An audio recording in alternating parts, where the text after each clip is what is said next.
Good afternoon to all of you guys. बहुत खुशी की बात है कि सेंट्रल बैंक ऑफ इंडिया का डेट भी आ चुका है। ओके और आप मॉक इंटरव्यू के लिए मेरे 7503235358 वाले नंबर पे कांटेक्ट कर सकते हैं। ठीक है, मेरे सामने एक स्टूडेंट है महाराष्ट्र से, मैं उनका सेंट्रल बैंक ऑफ इंडिया का मॉक इंटरव्यू लेने जा रहा हूँ। आप मॉक सुने, इससे बेनिफिट उठाएं, बेसिक सवालों की चिंता करें। बिल्कुल क्रेडिट ऑफिसर का इंटरव्यू है, लेकिन क्रेडिट अभी आप बैंक में जॉब नहीं किए हैं तो जो बाहर के क्वेश्चंस हैं वो, और आपका सब्जेक्ट मैटर करता है, बैंकिंग एंड करंट अफेयर्स। ठीक है, ओके। मैं एक कमिंग सर वगैरह हम लोग सीख चुके हैं, फिर पैनल को ग्रीट करना, बैठने बोले तो थैंक यू बोलना, इंट्रो वगैरह पे भी बात हुई है। तो मैं इंपॉर्टेंट सवाल पूछ रहा हूँ। Okay, sir. Okay, whichever language you are comfortable in, English and Hindi, according to the question, you will switch it on. First of all, tell me that this organization, means this Central Bank of India, provides a very good opportunity for PGDVF degree. So how you takes it? Sir जैसे कि मेरा graduation हुआ है already, मैंने अभी तक PG किया नहीं। मेरे लिए एक बेनिफिट ही है कि एक डिग्री ऐड हो जाएगी मेरे फ्यूचर के लिए। मैं post graduation banking and finance है, एक टाइप से मुझे हेल्प होगा बैंक में वर्किंग के लिए। कुछ नॉलेज जो बैंक्स में यूज़ होगी वो नॉलेज मुझे ऑलरेडी पीजीडीएफ कोर्स के द्वारा मिल जाएगी, तो वो मेरे लिए खूब लाभदायक होगा। तो pursued as a CBI in credit officer. Okay. You know that little bit about the Central Bank of India credit officer? Something? Yes sir. Basically credit officer का ये वर्क होता है कि जो बड़े बड़े इंस्टीट्यूशन के जो लोन सैंक्शन होते हैं उसको स्क्रूटिनाइज करना, उनके प्रपोजल की जांच करना। It take to maximum 15 to 20 days। हर एक चीज़ उनकी जांचनी पड़ती है और फिर उसके बाद हम अप्रूव करते हैं, तो हमारे जो सीनियर है उनके तरफ से फिर अप्रूवल जाता है कि we have to sanction this loan. ऐसा एक तरह से डॉक्यूमेंट की जांच पड़ताल करते। Currently, Central Bank of India is in PCA or not? No sir, अभी PCA में नहीं है वो। What is PCA? किसी ऑर्गेनाइजेशन पे PCA कब लगता है और PCA लगने के बाद वो क्या क्या नहीं कर सकते हैं? ओके सर, PCA मतलब प्रॉम्प्ट करेक्टिव एक्शन, जो 2002 में आया था। मतलब जब बैंक के NPA हाई हो जाता है तो RBI रेस्ट्रिक्शंस लगाता है कि वो स्टेबल हो जाए बैंक की पोजीशन। तो वो जब PCA लगता है तो वो न्यू हायरिंग नहीं कर सकते, न्यू ब्रांच नहीं ओपन कर सकते और न्यू रिक्रूटमेंट नहीं हो सकता, और कोई न्यू फ्रेश लोन वो जारी नहीं कर सकते। हायरिंग वही आपने बोला था, हायरिंग रिक्रूटमेंट एक ही हुआ। Yes, hiring new and recruitment recruitment नहीं होगा, न्यू ब्रांच ओपनिंग नहीं होगा, न्यू लोन सैंक्शन नहीं होगा। Okay, Yes, sir. What is asset reconstruction company and how it is related to bad bank? Okay sir, asset reconstruction company एक ऐसा है जो अगर लोन NPA हो जाता है तो बैंक को अगर अर्जेंटली पैसे चाहिए तो वो कम रेट में एज एसेट रिकंस्ट्रक्शन में इनके साथ एडजस्ट मीन्स सेल कर लेते हैं, और सर्टन अमाउंट फिर एसेट कंस्ट्रक्शन कंपनी है जो जिन कंपनी का लोन वो NPA है उनसे रिकवरी करती है। तो उसमें से certain percentage of amount asset reconstruction company खुद के पास रखती है और बाकी बैंक को लौटा देती है। सेंट्रल बैंक ऑफ इंडिया के बारे में आप क्या जानती हैं? सो सेंट्रल बैंक ऑफ इंडिया एक स्वदेशी बैंक है जो 1911 में फर्स्ट टाइम हुआ था, और सर सोराबजी पोचखानवाला जी है जो इन्होंने फाउंड किया था। और ये ऐसा बैंक है जो मैनेज और ओन पूरा इंडियन कर रहे थे उस टाइम। और इनके फर्स्ट MD है फिरोज शाह जी, और इनका हेडक्वार्टर है मुंबई महाराष्ट्र। इसकी टैगलाइन है सेंटर टू यू सिंस 1911। और ये one of the first bank है जो क्रेडिट कार्ड इशू किया था 1980s में, जो कोलैबोरेट विद वीज़ा के साथ। और सेंट्रल बैंक में अप्रोक्सीमेटली इनकी ब्रांचेस 4500 है। ओके। और सेंट्रल बैंक का मोबाइल बैंकिंग ऐप का क्या नाम है? सेंट मोबाइल है, जो अभी अपग्रेड होके सेंट एज हो गया है। सेंट मोबाइल में नॉर्मल बैंकिंग फंक्शनलिटीज दी जाती है, और सेंट एज में एक्स्ट्रा बेनिफिट है मतलब investment, shopping related, insurance related and banking facilities. अब आगे मैं हर सेक्टर से दो सवाल पूछ रहा हूँ प्रैक्टिस के लिए। गाइज आप देखते होंगे मैं हर सेक्शन पे ग्रिल करता हूँ, आप और लोग का मॉक सुनिए, आप जो बोलिएगा मैं उसी में से सवाल पूछता हूँ। आप चंद्रपुर से हैं, चंद्रपुर में बहुत गर्मी पड़ती है, क्या रीज़न है इसका? Sir because of the thermal power station, ये एक कोल एरिया है, तो जिसके वजह से यहाँ पे गर्मी बहुत ज़्यादा, टेम्परेचर हाई हो जाता है यहाँ पे। ओके।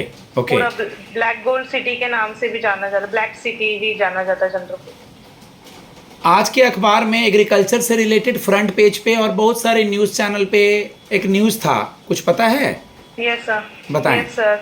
रिसेंटली जो बजट में प्रधानमंत्री धन कृषि योजना जो लाया था वो अभी इम्प्लीमेंट कर रहे हैं 100 डिस्ट्रिक्ट में।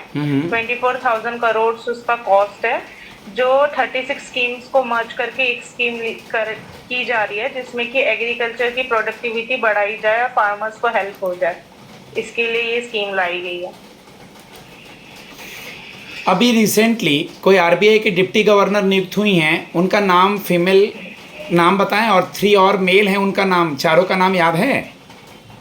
हाँ सर। अभी जो रिसेंटली हुआ है मिसेस पूनम गुप्ता जी हुई है, और जो 4 डिप्टी गवर्नर है उसमें से फर्स्ट है मिस्टर टी रविशंकर, सेकंड है mister S Janaki Raman, and third है मिस्टर रघुराम राजन जी। रघुराम राजन तो नहीं है, राजेश्वर कोई नहीं।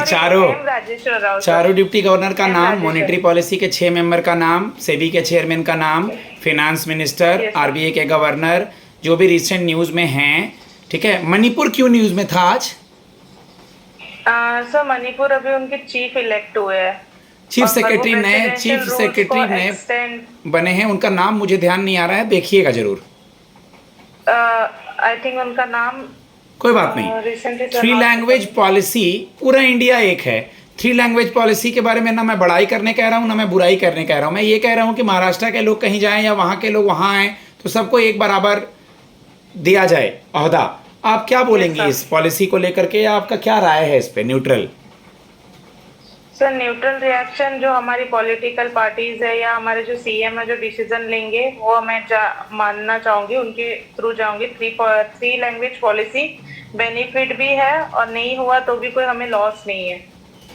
Good, very good. तो फिर जो हमारे जो सीएम उनका डिसीजन देंगे तो उसके खिलाफ कुछ नहीं, मतलब उनका माना जाएगा। ठीक है संजीवनी, हम आपकी पोस्टिंग गुजरात नहीं करते हैं, महाराष्ट्र नहीं करते हैं, थोड़ा नॉर्थ भेज देते हैं, यूपी वगैरह में या साउथ में नीचे की तरफ, कैसे मैनेज करेंगे बेटा? सर मुझे पता है, मैंने जब अप्लाई किया था, ये पैन इंडिया जॉब है और मुझे कोई प्रॉब्लम नहीं होगा एडजस्ट होने के लिए, बिकॉज मेरे फादर पैरामिलिट्री में है। तो every 5 years we have to transfer from one place to another. So मैं एडजस्टेबल हो जाती हूँ, इजीली कंफर्टेबल हो जाती हूँ, और मुझे कोई प्रॉब्लम नहीं होता न्यू पीपल्स, नई जगह जाना, न्यू लोगों से कम्युनिकेट करने के लिए। तो मैं ये सबसे वाकिफ हूँ already. Okay, what is PSL, priority sector lending? Sir priority sector lending है कि आरबीआई ने मैंडेट किया कि सर्टन परसेंटेज ऑफ बैंक, मतलब बैंक परसेंटेज जो अमाउंट है वो स्पेसिफिक 8 सेक्टर्स को दी जाए। कुछ सेक्टर जैसे एग्रीकल्चर, एजुकेशन है, एमएसएमई है, सोशल इंफ्रास्ट्रक्चर है, इनको कुछ परसेंटेज ऑफ अमाउंट दी जाए कि उनका भी बेनिफिट हो। नहीं तो सारे लोन्स अगर हम हाई वैल्यूज में दी जाएंगे तो जो जिनको असली में ज़रूरत है उस टाइम, मतलब एग्रीकल्चर वालों को ज़्यादा नीड रहती है लोन्स की, तो इसलिए अभी जैसे अर्बन कोऑपरेटिव और स्मॉल फाइनेंस बैंक का 60% कर दिया है कि we have to give the 60% PSL to them. तो उनको वो एडजस्ट करना है कि कौन से सेक्टर में कितना दिया, तो उनको मेंशन करके दिया है कि इस सेक्टर में इतना 18% जाना चाहिए एग्रीकल्चर में। ऐसा ठीक है, ध्यान से सुनिएगा। नेक्स्ट क्वेश्चन, कल को चल करके आपको दोबारा से स्कूल कॉलेज के माहौल में जाना होगा, सुबह उठना होगा, वहाँ के रूल्स को फॉलो करने होंगे, क्लासेस करनी होंगी। तो इस बीच अगर आपका कहीं डायरेक्ट जॉब हो जाता है ऑफिसर के रूप में, तो क्या इसको बीच से क्विट करके चली जाएंगी? नहीं सर, ये जो कॉलेज लाइफ है मुझे फिर से जीने की एक मौका मिलेगा फिर से। मतलब जैसे अभी मैं बैंकिंग की प्रिपरेशन कर रही हूँ तो मेरा शेड्यूल यही है, मॉर्निंग उठ के अपने से प्रैक्टिस करना, अपना मॉक देना, एक टाइप से बेनिफिट है, और ये एक पोस्ट ग्रेजुएशन डिग्री है तो मेरे लिए हेल्पफुल रहेगा। तो मैं इस डिग्री को कंटिन्यू करूंगी क्योंकि आगे जाके ये मेरे लिए बेनिफिट ही करेगा। लास्ट 1-2 सवाल पूछना चाहूँगा मैं आपसे संजीवनी, आप मुझे एनबीएफसी और बैंक में डिफरेंस बता दीजिए। सर बैंक है, बैंकिंग रेगुलेशन एक्ट 1949 के अंडर रेगुलेट होता है। एनबीएफसी कंपनीज एक्ट 2013 के अंदर बैंक को सीआरआर मेंटेन करना पड़ता है, कैश रिजर्व रेशियो, एनबीएफसी को नहीं।